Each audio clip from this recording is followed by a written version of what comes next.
Thanks for staying with Morning Live. Now, foot and mouth disease, which was detected last month, has spread to 5 commercial facilities in Limpopo province. All livestock auctions in Limpopo, Mpumalanga, Northwest and Gauteng have also been suspended to try and contain the spread of the disease. About 300 livestock auctions are held in the 4 provinces every week, and that generates an income of about 1 billion rand per week. And farmers, they are up in arms, saying that the auctions are their livelihood. But the Department of Agriculture has pleaded with farmers to respect the ban. So with us this morning is Minister of Agriculture, Land Reform and Rural Development, Thoko Didiza, to talk more about this. Minister, thanks so much for coming through. Thank you very much, Sakina, and thanks to your listeners. So it's one of those things that kind of tends to slip under the radar because it's something that happens between you and the farming community for most part. But this is a very important issue because it would seem as though this ban is affecting a lot of people. But let's just go back to the beginning, case 0, in terms of where it started and how did we get here? Let me say that 2019 has not been a good year actually for the red meat producers, particularly those who are farming with beef, because in January this year, we actually had an outbreak early in the year in the Vembe district, and we contained and managed that disease. But it did have an impact, particularly in terms of export markets, because a lot of our trading partners withdrew immediately when we had to announce in the OIE that we've had an outbreak. And that outbreak is actually closer to the veterinary line, which is between, the Kruger as well as the farming community. And as you know, the spread of foot and mouth is as a result of, contamination between livestock as well as the buffalo, who are the carriers of foot and mouth. In South Africa, we've got 2 types, which is SAT1 and SAT2, which are common in the Kruger belt going towards Mpumalanga. So we've always maintained that line. There are sometimes difficulties, in the breaking of the line, between the Kruger Park and where communities are. But I must say that our communities and our veterinary services have been very good in maintaining the zone that is known that has got FMD in any way.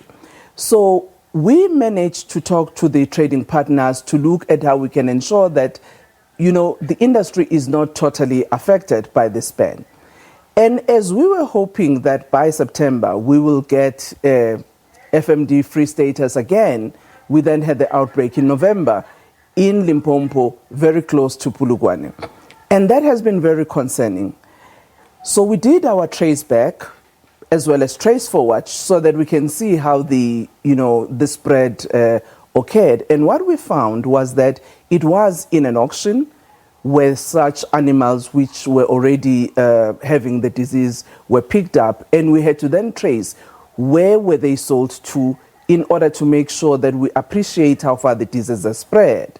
That's why now we've actually picked up not 5, actually 10 areas that we've picked positive animals, and we're managing and containing those. What is better this time is that it's not in a communal area, but it's actually in farms that you can contain and seclude.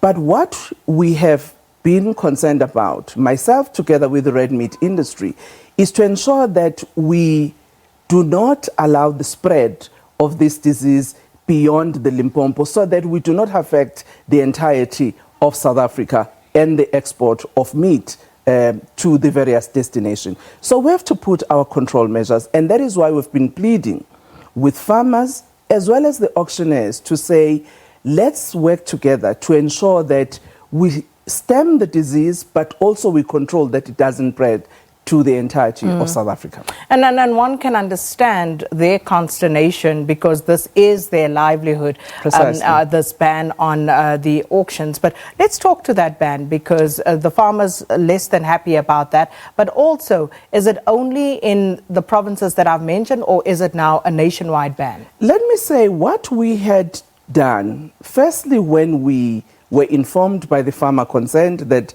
he has picked up this outbreak, and then we had to do the investigations, we had to call in the industry so that collectively we can discuss how we manage the disease. And we've got the steering committee that meets every Monday. That includes our veterinary services as well as the industry stakeholder, including the auctioneers, to ensure that we manage this disease. So what we did was to put a temporary ban in Gauteng, Northwest and Mpumalanga. But we then engage with the farmers to look at how best we can, ensure that there is no adverse impact to the auction industry in particular. So we agreed that online auctioning can happen, but also one-on-one sales can happen so that you try to contain the size of, sales. But we've been asking that no movement of cloven-hoofed animals be allowed to move out of the province without actually necessary documentation and test to ensure that you don't actually spread this disease. So we have been trying to ensure that we do not affect the auctioneers negatively, but at the same time to say it's important for all of us to stem the disease and contain it in the Limpopo province so that it doesn't impact other provinces. Actually, other countries, even with that containment, have banned, the sales of live, even beef, to their countries. And we're engaging with them, with our ambassadors in the various countries to ensure that we are managing the disease, and we would like even our own South African citizens to appreciate that red meat still is safe. We're doing everything possible to ensure that there is no contamination. And that's what we do between Department of Health and ourselves in terms of animal health and plant health diseases. We do the spot check. We ensure that the food that is in our shelves and also the food that we export and what we import is actually safe. And we want to maintain that. That is why we appeal to our industry, particularly to our auctioneers, that let's work together. It's a short process if we have to work collectively to ensure that we do not actually spread the disease. So what is the extent of the ban on our red meat products internationally at the moment? Well, it's actually on beef at the moment. And some other countries have actually been concerned about our hides and wool, but we have actually agreed on how the treatment of those will be done so that there is low risk for any spread. And I must say that we have so far appreciated that our trading partners have really been working with us in understanding how we're controlling, as well as the OIE, which is the International Animal Health Standard Setting Bodies, which we have to give information on a weekly basis on our containment measures and how we're actually dealing with the management of the outbreak. And I would like to thank the police as well as the Defense Force who have agreed and their ministers to work with us to actually maintain the control areas so that we really ensure that we avoid the movement outside of the province of Limpopo. And of course then, as you mentioned, Minister, there was an outbreak earlier on in the year and now there's another outbreak. Is there a cause for concern about our ability to actually contain this disease? I must say that there is a cause for concern for me, because this is the first time where we've had a spread twice in a province. We've been talking to the Ministry of Economic Affairs in Limpopo because they are responsible for tourism as well as for the Kruger Park in particular, together with the minister at national level, so that we can collectively work together in managing that red line and the fences of the Kruger Park so that we minimize the contact between the buffaloes and the animals.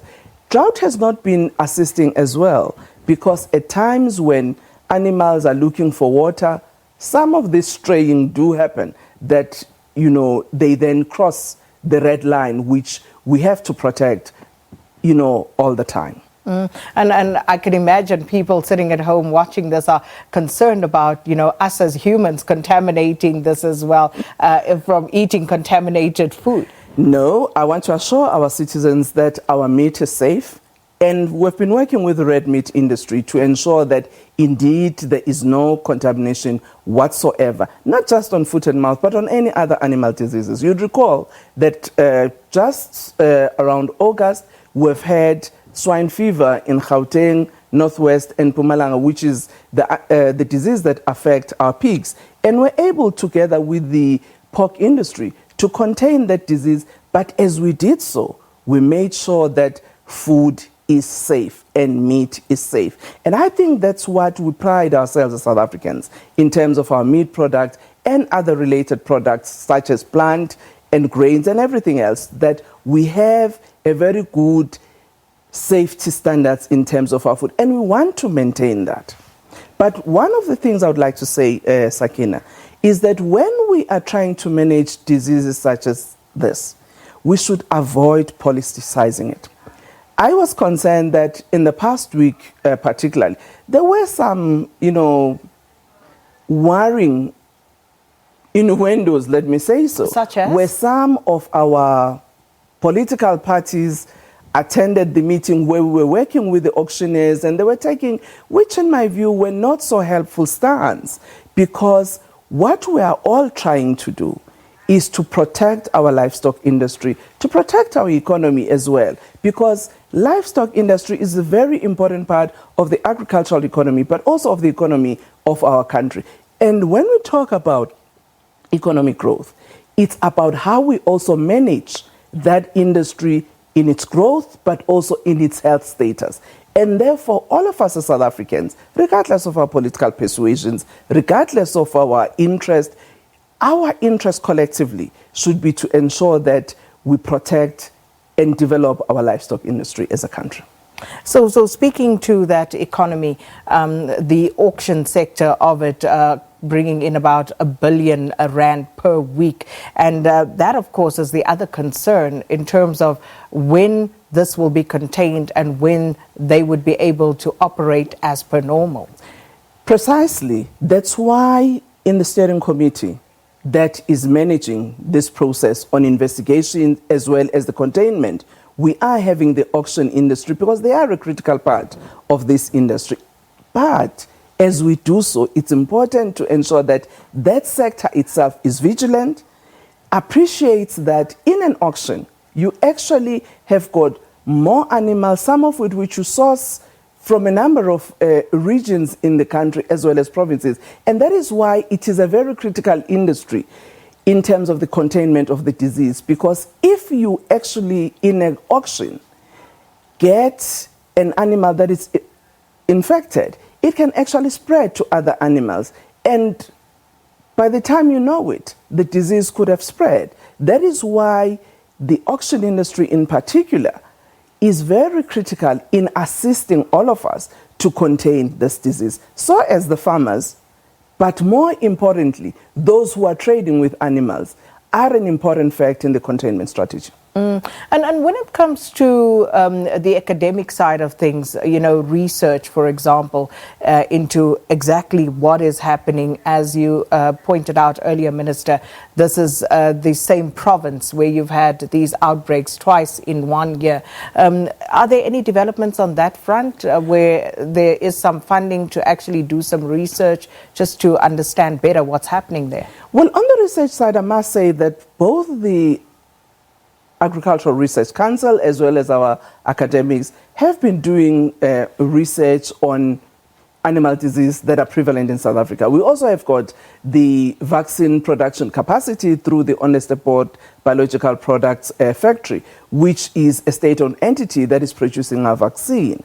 But what is important in this instance for me, it's more about the management and the containment. Remember that we do have state vets, but also we do have private vets, where farmers, some of them who are operating at the large scale, would employ private vets to actually look after the health of their animals. What is important is early reporting when there is any indication that there could be a problem with your animal. Whether it's maintained by a private or a state vet, it's important to communicate so that you can test it, as soon as possible, understand what is the disease, and you can then contain. But at times where there are problems, it's either where farmers can see, because foot and mouth can be clinically assessed, where they see the lesions on the mouth or on the foot. Sometimes they'll say, no, maybe it's some just sores. You mustn't just say it's just sores. When you see a sore in the mouth of an animal, immediately tell your vet so that there could be tests to see whether there is or there is no foot and mouth, or there is or any other, disease, so that immediately there can be tests and we can, contain the disease as soon as is possible. And Minister, you mentioned the drought and other factors, of course, impacting on these farming communities. Is there any form of assistance, for farmers during this time? There is some assistance that the state has been given. You would recall that we went to Northern Cape with the Deputy President when he was invited by farmers there, particularly through MP Ronewald, to actually come and meet the farmers who were severely affected by the drought. In Northern Cape, actually, the drought has been going on for almost 6 years. It has been also in other provinces.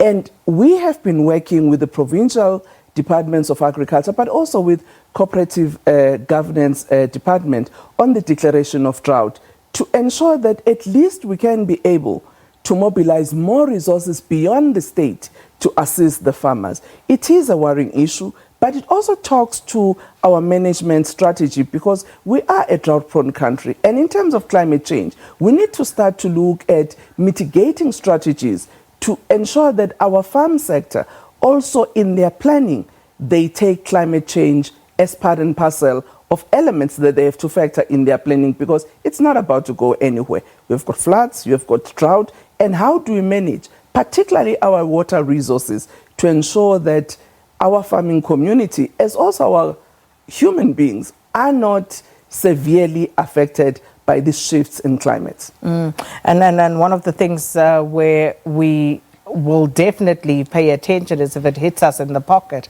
The price of red meat, of beef in particular, has it gone up?